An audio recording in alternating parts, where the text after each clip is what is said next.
Hey everybody, what's going on? Emotemp is here, and you know, it's been a while, but we're Maindeck league has started up again, and I decided to give you guys just some, I guess, kind of some feature matches, if you will.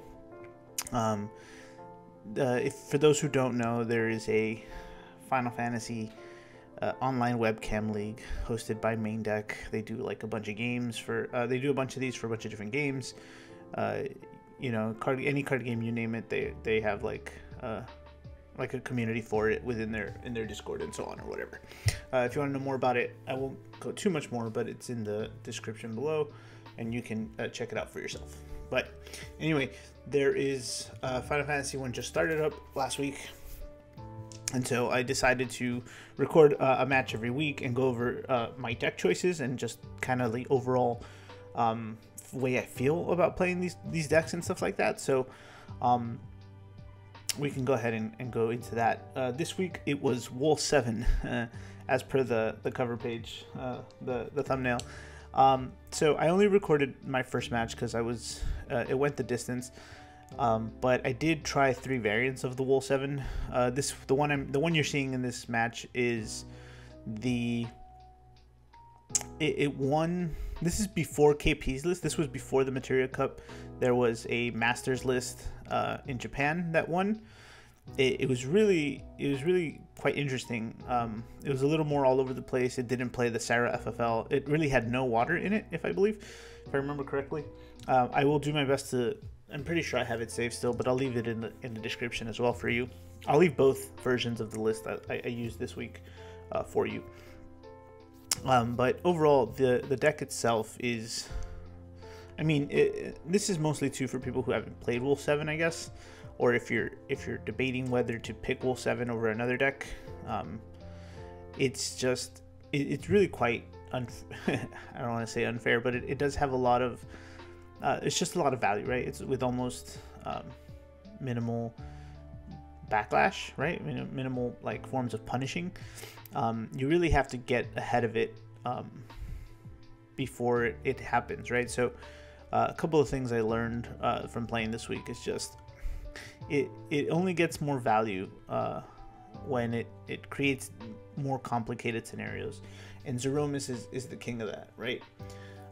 You're gonna see in a little bit. So I guess just a little more background. My opponent is playing a water lightning crystal summon deck, sort of. It's also like Cat 4 heavy.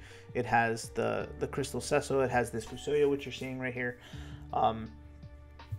along with some of the summons that like make or become cheaper when you pay like a crystal ahead of time. And so he kind of uses that, and it has like Lady Lilith, I think, and other things. And so to me, this matchup is extremely like an extreme case of fair and unfair, right? So this is the first Wool 7 I cast.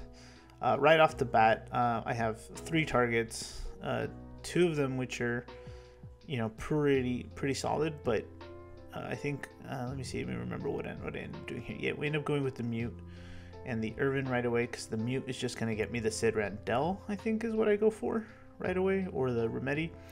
But right there, I've already jumped value ahead of my opponent, right? And with Irvin especially, I'm able to, you know, clean up his break zone, which then kind of reduces the value of all of his other cards, right? I know it's only been turn 2, and I didn't get many, but anything he casts from here on out before he answers the Irvin is just gonna like reduce his ability to recur. That Fusoya won't be live going further either. He hits an EX burst to search a Cecil. And even then, like, I'm still holding 3 cards in hand with, you know, a CP value of what is that? A 6. Effectively, that Wool 7 was free, right? He casted 2 cards for me, and I netted another one. And I mean, again, if you want to push the CP value and still in terms of how much it nets you, I also got rid of cards out of his break zone, and so you know, I did a big leap, even though he has 5-6 cards in his hand now. Especially in these colors, it's hard to answer a lot of you know, wider boards. But see, he goes ahead and drops the Cecil here. And I forget. I think he's going to set up some more backups. But again, this again felt like to me like a case versus where the game is versus where the game used to be, and this is again no reflection of the player himself, because I played with Sora a couple times and he's only gotten better and better as we've gone. It's just the decks I feel that don't keep up with what's going on, and that can be said about a lot of decks, right? I know myself personally, we would have enjoyed a crystal deck like his, you know, just 2 sets ago, before Knights, before 13, before Wool 7 now, and I'm sure the next set will net us even something else. So we cast, again, this list is quite interesting. It did play this Edward for like summon cancels going forward. The cool thing about the Edward too is that it, yes, it makes my opponent discard on entry, and then it's just like a symbol S ability and tap to generate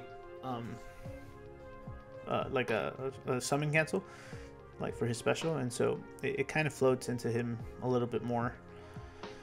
And here again, yeah, we attack with the Irvin, take out 2 more forwards out of him, and then again just get a little bit bigger for him, and with first strike he can't really answer me, so he'll take another damage. I think I'm still sitting at 3 cards this game, but yeah. So the deck kind of consists of a lot of multicolors. It has the El Cid, the Axstar, the Zeromus.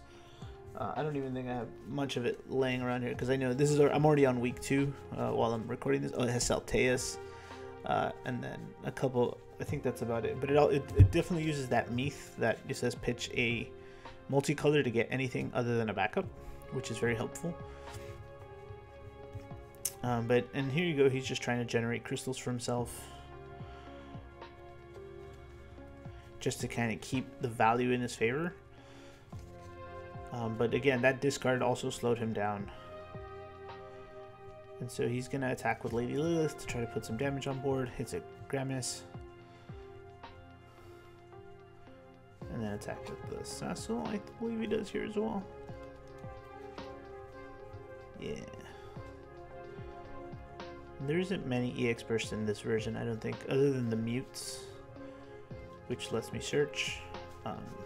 There may be like one other thing, I think, but it's nothing's too scary.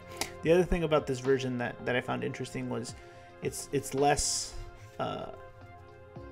there's less Warrior of Lights for me to call upon, so holding on to it. So it's actually, in this version, it's actually more valuable to let him die and be able to cast another one, which I think is interesting, right? In terms of the way the new KP list plays, they really emphasize just, you know, protecting everything, and, you know, always having that extra guy in there, because, you know, you want the Gilgamesh to come live. So I'm gonna go ahead and here play my Al Cid. I'm gonna try to freeze. I don't remember what I target here, but oh yeah, there you go. And then it lets me drop the Y'shtola. Oh, that's the other multicolor that it has. So we go ahead and trigger. We try to, I think he lets me kill the Lady Lilith here. Or he's gonna try to, I think he uses his 2 crystals to kill something. Yeah, I'm waiting for him to respond here. And again, it's the combination. I don't think KP's list plays Al Cid anymore, if I remember correctly. But yeah, the Al Cid itself is just like another card that just generates value, right? So this deck uses all of that to its advantage, while pushing the agenda, right? Just like kind of full aggro. Yeah, so he's gonna use both to go ahead and answer the Irvin, but now the Y'shtola will go ahead and answer the Lady Lilith as well. And just for you guys, just for a quick ruling check, yes, because even though the auto is after she dies, even if I don't think he just decides to target her here, but the 4K still will go through. It's just like any of the other auto abilities. I know some of them are a little different, but this one kind of revolves around like if the forward is removed before the effect, but she still sees the damage to do, so the effect will still go on the stack.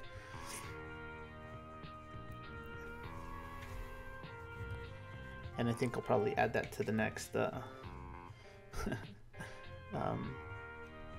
Teach Me Monster Lesson episode, because that one's been coming up a lot lately, I feel.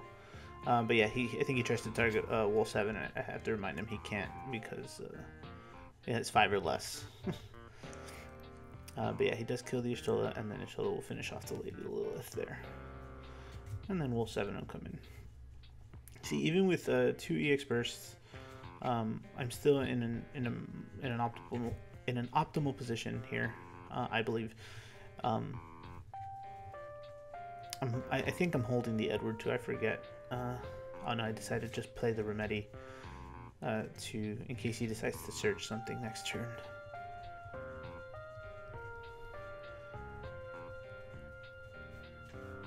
Yeah, I'm just explaining to him the way the cards work.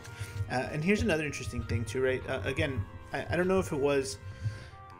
I don't know who came up with it first, right? Like, I don't doubt that KP saw this Remedy first, and then like, hey, wasn't there another Remedy that did something else because of the mute? And he was probably looking at lists like that.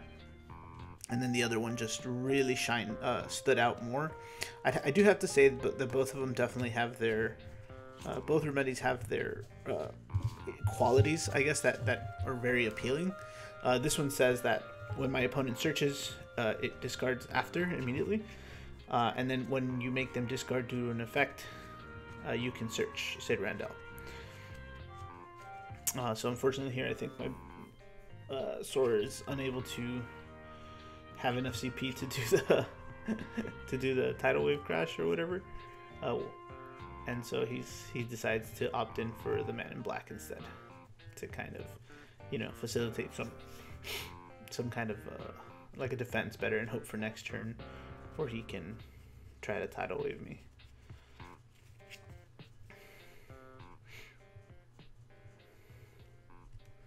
And because he played a Cat 4 character, he gets a crystal from Cecil. Again, the deck he was playing had some very interesting interactions. There is definitely, again, it was one of those decks that I wish I would have loved to seen and explore more like 2 sets ago, but I don't think it can keep up at the moment.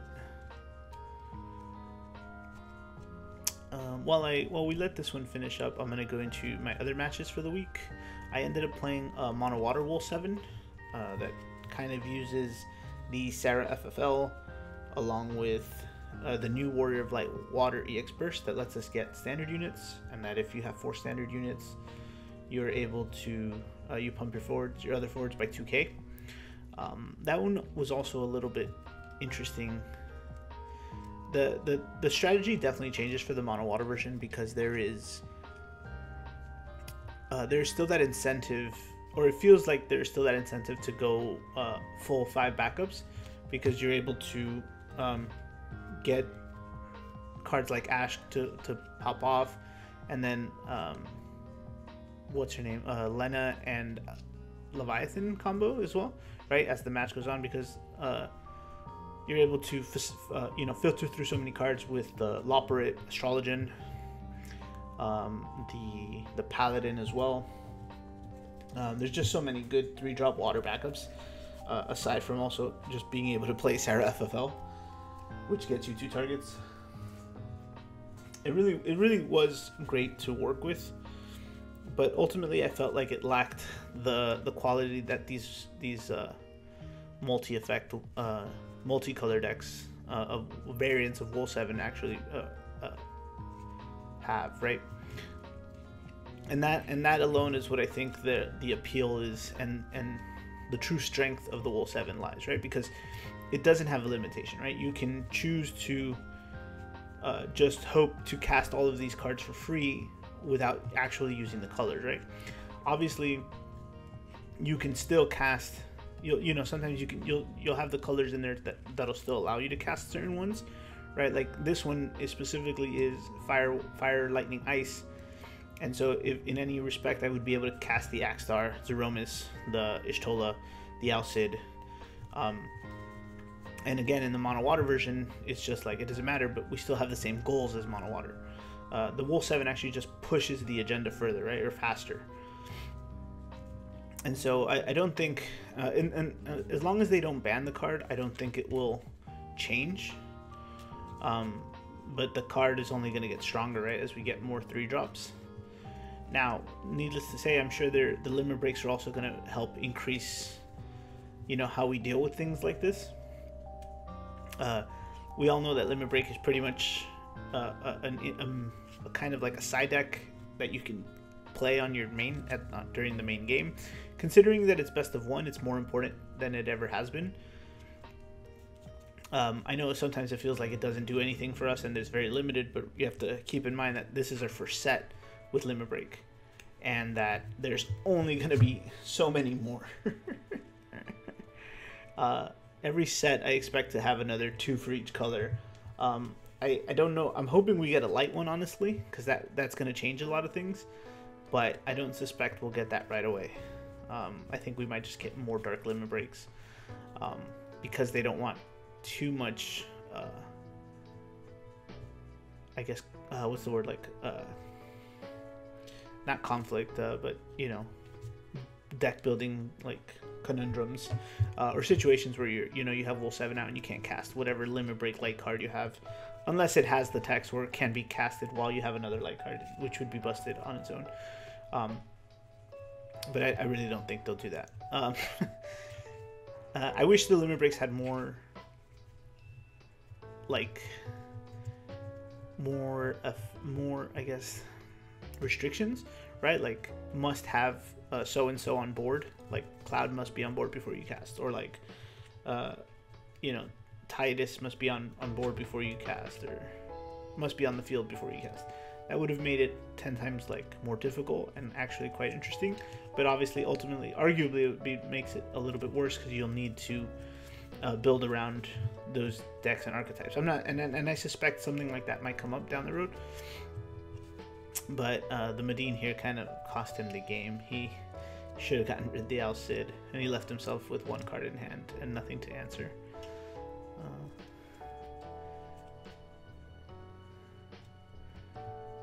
But yeah, guys, I don't think I'm going to take too much more of your time here.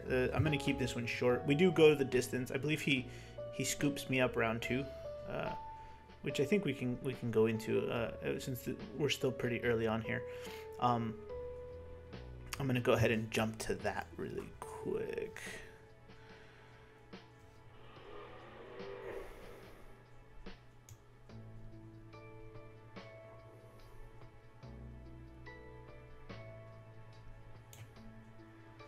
Alright, so yeah, jump into game 2 really quick. It's not a big... the editing's going to be totally wild on this one, honestly. So, forgive me, guys. But, yeah, like I said, I'm not going to run all 3 games here because it'll just make the video extremely long. And I don't know if maybe going down the road I'll do one of each, or like clips from each one. But for now, the real thing was, the issue is that I did not open... I opened Wool 7 going second. That was from and I kind of, I don't want to say I missed, but I didn't get the best cards.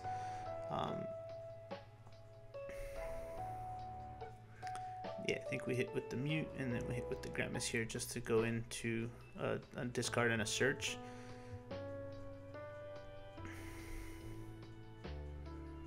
I probably could have gone the Irvin, but I think I think I have a Rufus in hand or something else that I can just, I feel like I could value more into it. But yeah, my matchups this week were this one were the Water Lightning Crystals, Warrior of Lights, and then Vikings. The Vikings matchup was fun, but I think I was playing something else because I didn't want to play Warrior of Lights anymore. I think it was Mono Fire that I ended up on. I've had enough of Wool 7, honestly. It doesn't work for me also. Like, again, this matchup worked. The Mono Water matchup into the Warriors of Light did not work at all. That one was not a Turbo Bartz, but more of a traditional, you know, get all 5 colors, you know, Refia Ferris things. Still, that deck is very strong and annoying too. But yeah, next week is all mono fire, so if you guys want to see that, just stay tuned next week for that video. I've had great fun and success with that list at the moment and testing. I'll see if I'm brave enough to take that one into an LQ. I've got 3 left this season, so. But yeah, while I have you guys here, what do you think? Please, if you have some time, share your thoughts on Wool 7 with me in the comments below, please. I do want to hear. I do like to hear from the community more. I'm not always active on Facebook. I do like lurk every other couple days. But I follow the important stuff.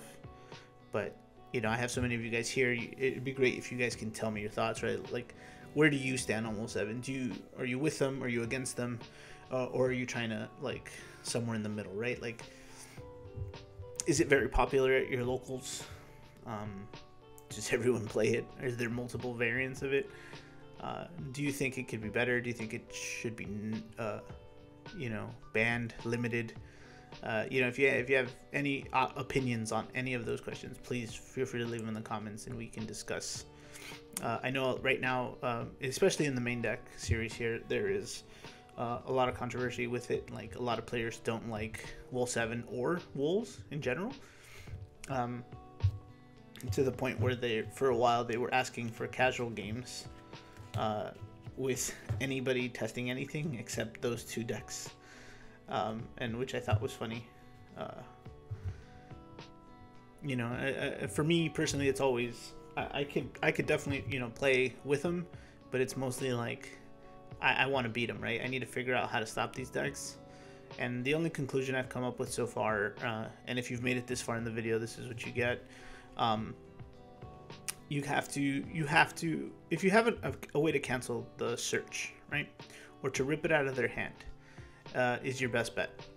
And what do I mean by that? If your opponent goes first to Sarah FFL and doesn't hardcast it, which they usually don't, right, because they want to curve, so to save the extra 2 CP, you need to be able to Zidane it out of their hand or make them discard down to a point where they don't cast it, or dull and freeze the backup that makes them overpay anyway. Again, it's not much, but those are your best options. Second best options, what I've gathered is you should mod it. Especially if you're going first.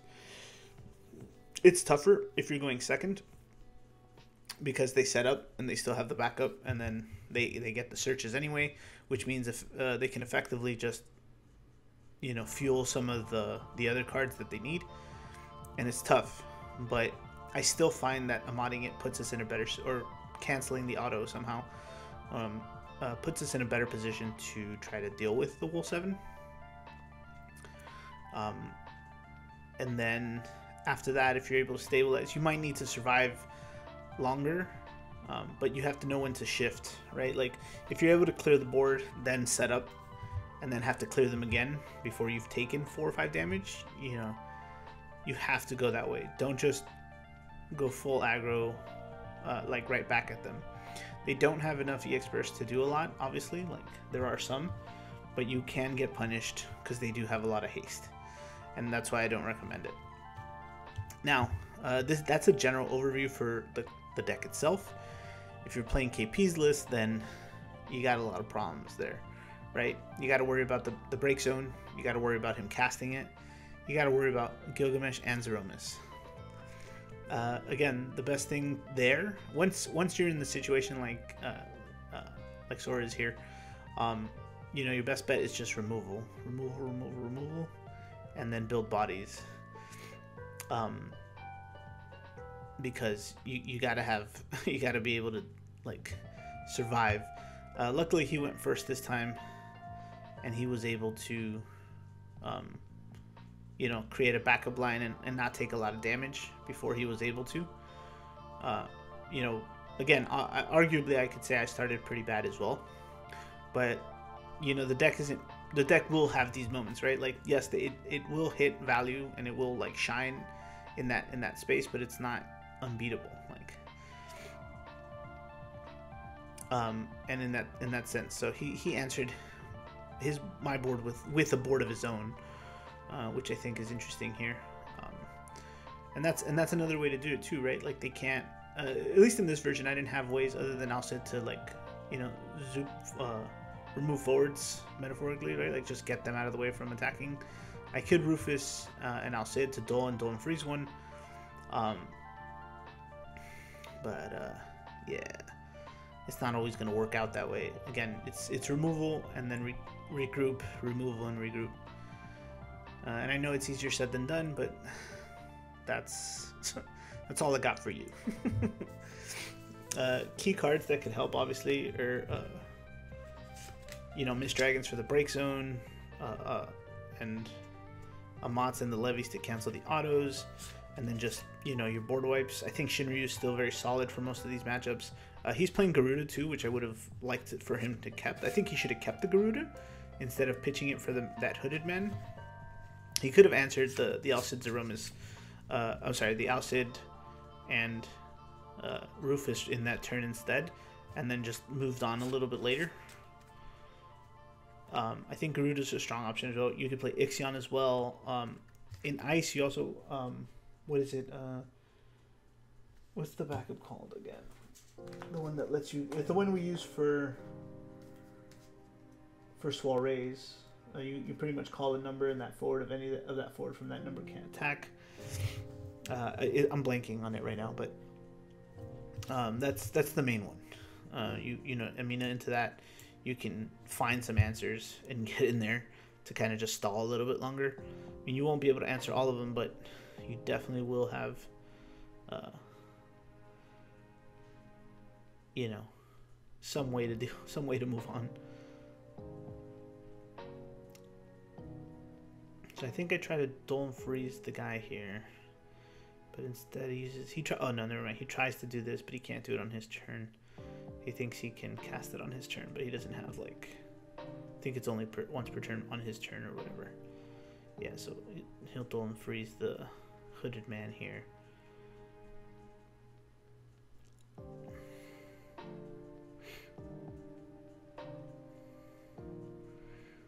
And see, these three forwards create really annoying scenarios, right? Like the duel, the freeze from, you know, Alcid and Zeromas, and then dulling and discarding from Rufus. It's just like these cards are silly. I also wonder if the deck would survive an immediate like call to L5 or L6 or something, right?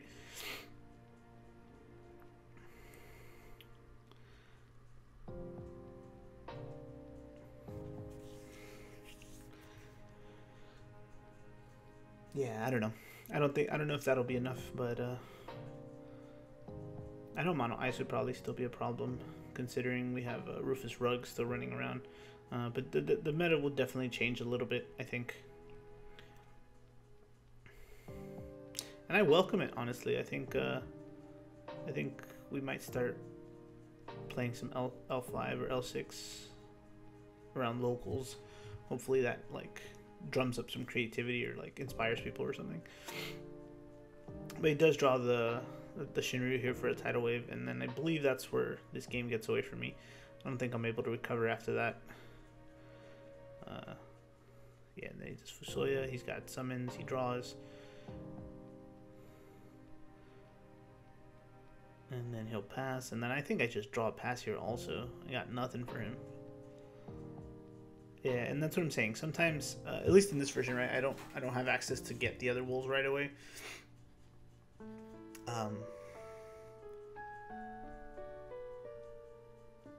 And so we struggle a little bit to find